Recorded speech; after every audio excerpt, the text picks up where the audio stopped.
Have you ever had a day that got so full of irritations and issues that it just became uncomfortable and got to the point where you just kind of wanted to start the whole thing over?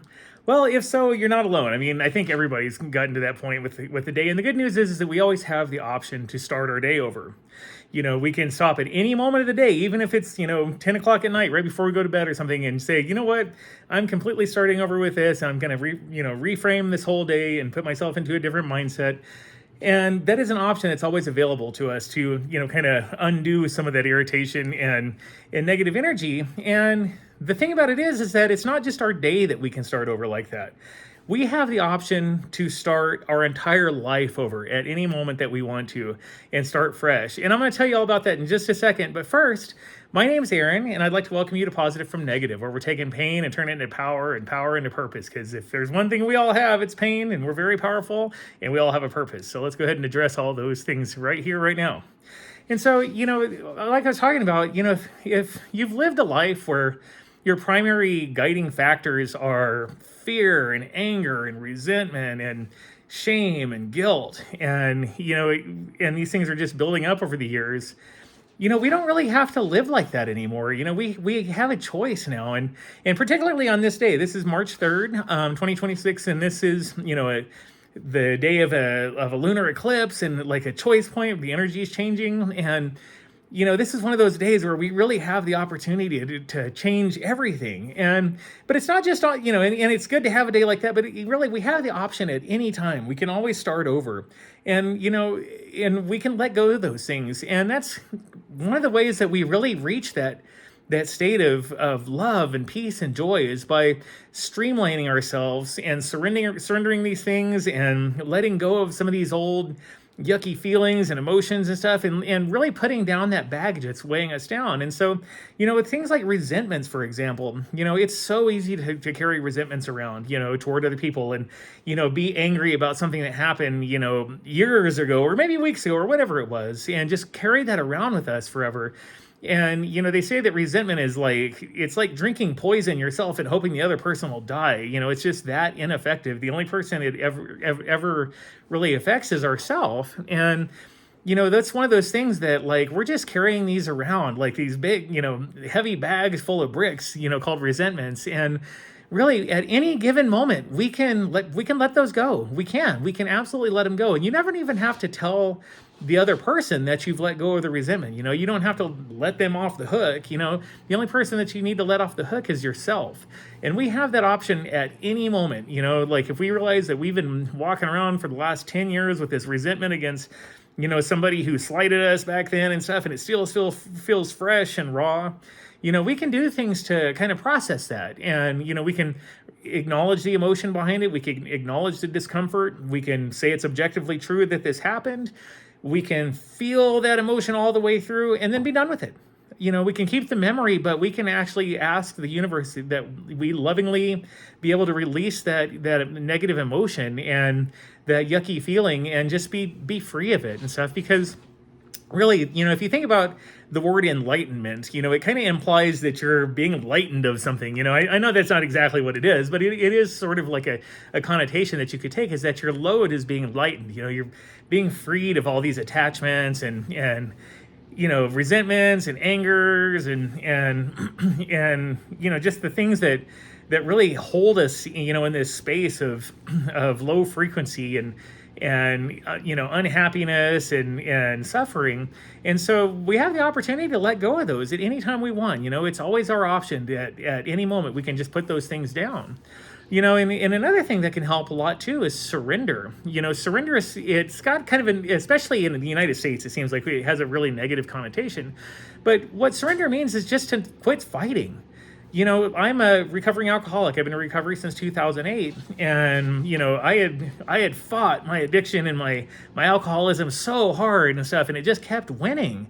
And it just occurred to me at some point that I am absolutely incapable of defeating this foe. So I may as well not even try. So I surrendered to the fact that like I'm just not a worthy adversary for or opponent for alcohol or drugs for that matter. I've certainly had my issues with drugs too. And so I just surrendered that fight. It's like I quit trying to taper down. I quit trying to like, only drink, after 5 o'clock, or like only wine, or, to all the other, million things that I tried to like mitigate, the fact that I was just an alcoholic. And so when it came down to it, I was just like, okay, I'm an alcoholic. I surrender. I'm not trying to fight this anymore. And ever since then, life has been so much easier, and so, it kind of makes you wonder how many things that we have going on in our lives that we're fighting or resisting or angry about, and just carrying these things around that we could just as easily put down. Because the problem is that a lot of these things, even if they happened, 10, 20, 25 years ago, a lot of times they still feel just as fresh as they did the day that they happened.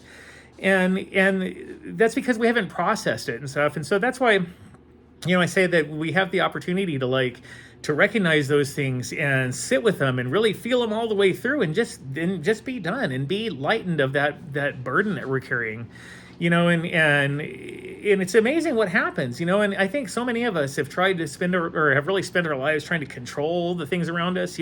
I know for me personally, alcohol and drugs were a great control thing. It made everything feel very uniform. Like, I always knew on any given day exactly how I was going to feel. And I didn't want, I got to the point where I hated it. I didn't like it, but at least it was predictable and it was something that I could count on. But at some point, it just became like such a horrible problem that I had to just surrender and let go and even give up the fight, because in the name of control, I had really just kind of ruined my life for a long time. And so, it's just, I don't think it occurs to a lot of people that we just have the option at any given moment to just be done with whatever it is we're fighting with, or whatever it is that is plaguing us and stuff, because really we do have the ability to just put it down. And after that, I think what's amazing is that once we put those things down, we kind of realize that the only thing that we have to do in life is keep our side of the street clean. We have absolutely no control over what other people do. We have absolutely no control over world events. We have absolutely no control over politics. The only thing that we have any control of is our attitude and our effort and what we put out, and so, if we can get to that point where like, okay, I'm relatively free of these old burdens and stuff, like going forward, all I need to do is just like, kind of keep my, the things that I can control, controlled, and then kind of just let everything else go. Surrender everything else to the universe and just let life unfold the way it's supposed to. Because really, ultimately, like that's kind of our biggest lesson that we come here to learn, is that, we never really have any control over anything except for our reactions to things and the effort that we put into them. And so if we can kind of come to that conclusion early, then it'll save us a lot of time, a lot of wasted effort and energy, because trying to control the world around us and living in resentment, living in fear and anger and shame and stuff are just really energy consuming activities. And so, I think we'll find if once we kind of start getting free of those things, we have a lot more energy. We have a lot more time in the day, because we're not like fighting these invisible foes anymore. We're just, moving along through life and doing our thing.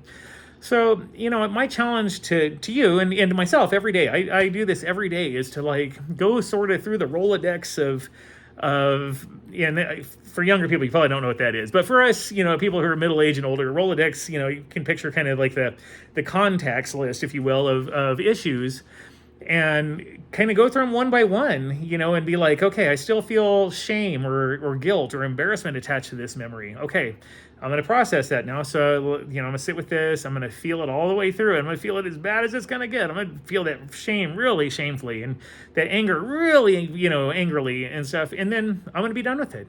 I'm going to thank the lesson for, coming into my life, for what I've learned from it, for being another data point in the culmination of the person that I am. But then I'm going to release it with gratitude and be like, you know what? I've integrated that lesson. I've learned it. There's no reason for this thing that happened 25 years ago to still feel fresh in my mind. I'm going to release myself from that. And like I said, you don't even have to tell if there's another person involved. You don't have to even tell that person. You don't have to have any kind of reckoning with that person. All you have to do is release yourself, and and that's all you can do. You can't ever release another person from the way they feel or anything like that. Like, you have got no control about that, and really, like, what other people think of you is none of your business. Like, you don't have any control over that either.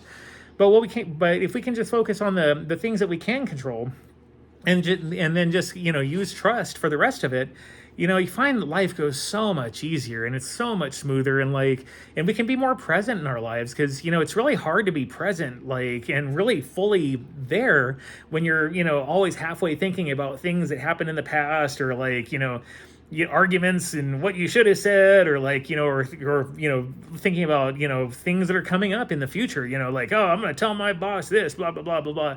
And before we know it, 2/3 of our day has been wasted, like, in fantasy, more or less, and it's all because we're trying to control an outcome, or we're ruminating over something that happened in the past, or we've got a resentment, or we feel angry about something, or we feel shame. We can let all that go and really make a conscious decision to live our lives in the states of being that are love, peace, and joy.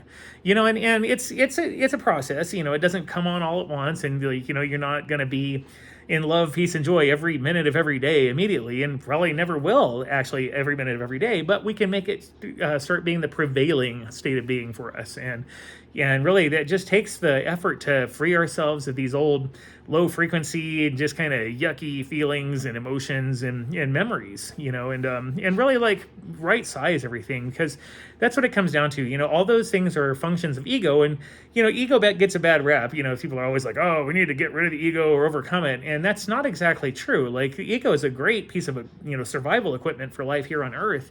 The thing is that we have to make sure that it stays the right size. And so when we can, free ourselves of those things that the ego loves to cling to, it actually becomes its right size and becomes more of a tool for survival than like this overarching, like, control of our mind, and like, just rehashing and reliving things, and anticipating things and stuff, and like just wasting time and energy. So anyway, I really felt it was necessary to come on here and like let everybody know that you do have a choice in this matter. It's not your lot in life to walk around pissed off or in shame or anything like that. Like, you have so much agency around this. How you feel is ultimately your decision. And I know we've been very much conditioned to not believe that. We've been very much conditioned to believe that we don't really have that much personal power, but that's all just kind of coming to an end. We're getting to an era in humanity's existence where we realize that, like, we're co-creators here. We have a choice here. We can, like, kind of dictate the terms of how we feel that day. We can get up in the morning and decide that I want to be in the frequency of love all day today, or I want to be in the frequency of, like, positive productivity, and we can make that choice for ourselves. And all we have to do to maintain that is just keep our side of the street clean. If we do something wrong, apologize for it and make it right immediately. If somebody slights us, like, tell them about it, draw some boundaries, get it out in the open, and that way you're not ruminating on it still 10 years from now and that person had no idea. So sometimes it takes a little courage to draw those boundaries and to advocate for ourselves and to do the things that we need to do to not carry these things around. But, in the end, the effort is so worth it and stuff. So, I just wanted to let you guys know that you've got a choice, and I suggest you exercise it as soon as you can. Anyway, and after that, I got nothing else. And if you're still with me here, I am a professional coach, do life coaching, wellness coaching, sobriety coaching, business and career.